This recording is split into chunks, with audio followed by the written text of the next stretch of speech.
ഈ കാണുന്നത് എൻ്റെ വീടാണെങ്കിൽ ഇതാണ് അംഗൻവാടി. ഇന്നെന്തിനാ അംഗൻവാടിയിലേക്ക് പോകുന്നത്? നിങ്ങൾ ആദ്യം കണ്ട പോലെ തന്നെ ക്രിസ്മസ് ആഘോഷിക്കാൻ. അപ്പോൾ പഠിച്ചിറങ്ങി ഒരുപാട് വർഷത്തിന് ശേഷം വീണ്ടും അംഗൻവാടിയിലേക്ക് ഞാൻ ക്രിസ്മസ് ആഘോഷിക്കാൻ പോവാണ്. ഇങ്ങനൊരു അവസരം എനിക്ക് ഉണ്ടാക്കി തന്നത് വേറെ ആരല്ല കേട്ടോ, ഇവനാണ്. ഇതെൻ്റെ കസിൻ ബ്രദറാണ്, പേര് മുഹമ്മദ്. ആളൊറ്റക്ക് അംഗൻവാടിയിൽ വരാനിട്ടൊന്നുമല്ല, ഇന്നെല്ലാവരും ക്രിസ്മസ് പരിപാടി ആയതുകൊണ്ട് പാരൻറ്റിനെയും കൂട്ടിയിട്ടാണ് വന്നത്. ആളുടെ ഉമ്മയും ഉപ്പയും തിരക്കായതുകൊണ്ട് ഞാൻ വീട്ടിൻ്റെ തൊട്ടപ്പുറത്തല്ലേ ആച്ചി, നീ ഒന്ന് പോകുമെന്ന് പറഞ്ഞിട്ട് എൻ്റെ അടുത്ത് വന്നപ്പോൾ ഞാൻ പറഞ്ഞു പിന്നെ എന്താ പോയാൽ, അങ്ങനെ പറഞ്ഞിട്ട് ഞാൻ വന്നതാ കേട്ടോ. എനിക്ക് പിന്നെ ഒരു വീഡിയോക്കുള്ള വകയോ ആയല്ലോ. പക്ഷെ എന്ത് പരിപാടി നടക്കുമ്പോൾ പൂപ്പ ടീച്ചർ എന്നെ എപ്പം വിളിക്കും കേട്ടോ. പൂപ്പ ടീച്ചർ എന്ന് പറയുന്നത് ഞാൻ പഠിക്കുമ്പോൾ ഉള്ള ടീച്ചർ തന്നെയാണ്. ഇക്കൊല്ലം കൂടിയാൻ തോന്നുന്നു പൂപ്പ ടീച്ചർ ഉള്ളത്, അടുത്ത കൊല്ലം റിട്ടയർഡ് ആയാലും തോന്നുന്നു. പക്ഷെ അധികം പരിപാടിക്ക് എന്തെങ്കിലുമൊക്കെ തിരക്കിലായിരിക്കും. ഇന്നെന്തോ കറക്റ്റ് നല്ല സമയത്ത് തന്നെയാണ് പരിപാടി നടന്നത്. ഞാൻ ഫുൾ ഫ്രീ ആയിരുന്നു, അതുകൊണ്ട് തന്നെ പരിപാടിക്ക് രാവിലെ പോയി ഉച്ച വരെ പരിപാടി കഴിയുന്നവർ അവിടെ നിന്ന് കേക്കൊക്കെ കട്ട് ചെയ്തിട്ടാണ് തിരിച്ചു വന്നത്. ബൈ ഇതാണ് നമ്മളെ ക്രിസ്മസ് പാപ്പ. പക്ഷെ അത് അകത്ത് വരുമ്പോഴത്തേക്കും ആ ക്രിസ്മസ് പാപ്പ മാറി രണ്ടാമത്തെ ആളായി ക്രിസ്മസ് പാപ്പ. അങ്ങനെ 2 ക്രിസ്മസ് പാപ്പ ഉണ്ടായിരുന്നു. ആദ്യത്തെ ആൾ വന്നു, അതിനിടയിൽ വേറൊരാൾ വന്നിരുന്നു കേട്ടോ.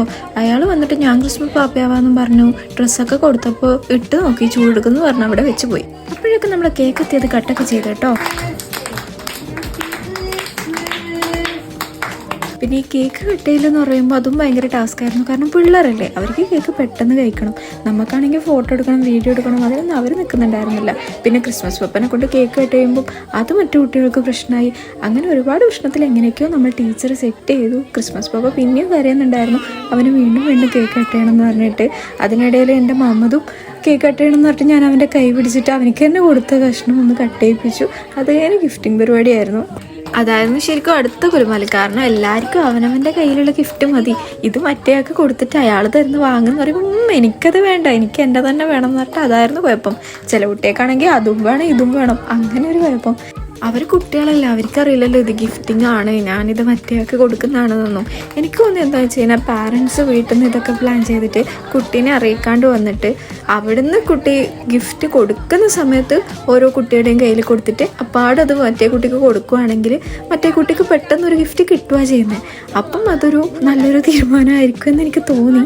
പറയാൻ പറ്റില്ല, ഇനി അത് ചെയ്തു കഴിഞ്ഞാൽ അതിൻ്റെ പ്രശ്നം പറയാൻ പറ്റും. നമുക്കൊന്നും പ്രാക്ടിക്കലി നമുക്ക് മനസ്സിലാകുന്നവരെ നമുക്കൊന്നും അറിയില്ല. എന്തായാലും കുഴപ്പമില്ല, മമ്മൊക്കെ ഹാപ്പി ആയിരുന്നു. മമ്മൂന് ഗിഫ്റ്റ് ഭയങ്കര ഇഷ്ടമായി. ഗിഫ്റ്റ് കിട്ടിയ മാഡം പോവാന്ന് പറഞ്ഞ് അവൻ ദേ പോകാനിറങ്ങി ടാറ്റയൊക്കെ പറഞ്ഞ് അങ്ങനെ നമ്മൾ വീട്ടിലേക്ക് വിട്ടു കേട്ടോ.